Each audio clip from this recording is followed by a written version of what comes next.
50 సంవత్సరాలు పూర్తి చేసుకున్న శ్రీ కోదండరామాలయంలో 3 రోజుల క్రతువులు.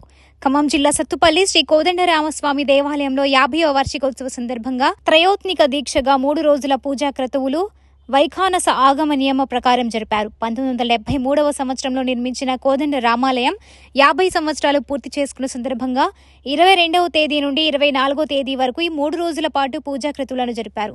చివరి రోజు సోమవారం కుంభ ఆవాహనం, మహాకుంభాభిషేకం, పూర్ణాహుతి, మహదాశీర్వచనం పూజలతో పాటు శ్రీరామ పట్టాభిషేక అంగరంగ వైభవంగా జరిపారు. అనంతరం నారాయణ సేవలో భక్తులకు అన్నదాన కార్యక్రమం నిర్వహించారు.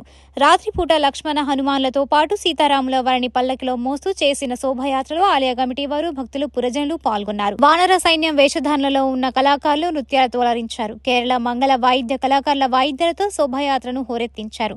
నృత్యాల నడుమ భక్తుల జై శ్రీరామ్ నామస్మరణతో పురవీధులు మారుమ్రోగాయి.